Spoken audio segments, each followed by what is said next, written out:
আচ্ছা, আজকে আপনাদের সাথে আমার একটা অ্যাক্সিডেন্ট রেসিপি শেয়ার করব। কি ভাবছেন? রেসিপি আবার অ্যাক্সিডেন্ট করে কিভাবে? হ্যাঁ, সেটাই তো। কিভাবে অ্যাক্সিডেন্টটা হলো আগে সেটা তো দেখে নেন। আমার হাজব্যান্ডের শ্রেষ্ঠ গুণবতী স্ত্রী হচ্ছিলাম আমি। নিজেকে গুণবতী কেন বললাম সেটাই তো। আচ্ছা, বলতেছি। আমি ভেবেছিলাম প্রেসার কুকারে যদি আমি আলু সিদ্ধ করি তাহলে আমার গ্যাসটা কম অপচয় হবে।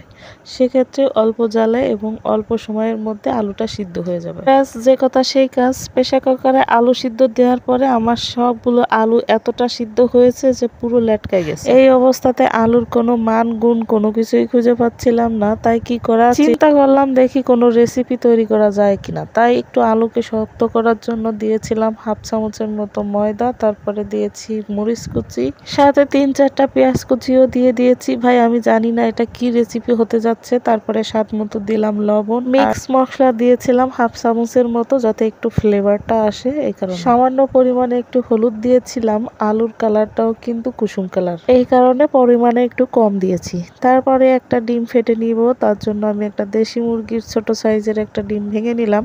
এটাকে ফেটে এক সাইডে রেখে দিব। এরপর আমার রেসিপির মূল উপকরণগুলো ভালো করে হাত দিয়ে মিশিয়ে নিচ্ছিলাম। খুব বেশি সময় লাগে নাই, কারণ আলুগুলো এমনিতেই অনেকটা নরম ছিল, তার জন্য। এই তো আমার মাখানো শেষ। দেখুন, রেসিপি যেমনই হোক না কেন, যেহেতু খাবার জিনিস ফেলে দেওয়া ঠিক না, সেই ক্ষেত্রে আমি যেভাবেই রান্না করে খাই না কেন সেটাই একটা রেসিপি হয়ে যায়। এরপরে আমি কড়াইটা গরম করে নিয়েছি, তেল দিয়ে দিলাম। তেল গরম হয়ে গেছে, আর এখন আমি আলুর চপটাকে একটা চপের সাইজ করে তারপরে ডিম ফেটে রেখেছিলাম ওই ডিমের মধ্যে এপাশ ওপাশ করে ডুবিয়ে তারপরে গরম তেলের মধ্যে ছেড়ে দিব। এইভাবে আমি আরো কয়েক পিস দিয়ে দিলাম। এপাশ ওপাশ করে ভালো করে ভেজে নেব। আর এখানে আমি চুলোর জালটা কিন্তু একদম লো হিটে রেখেছি।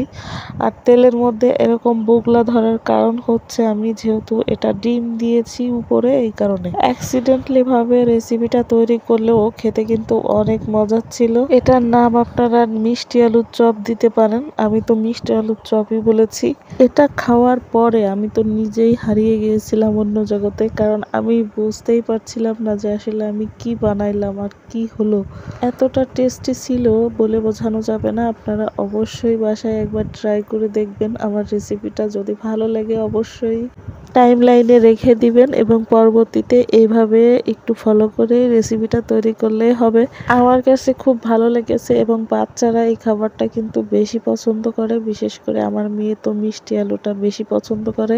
যেহেতু ডিম আর মিষ্টি আলু আছে, দুটোই হেলদি খাবার।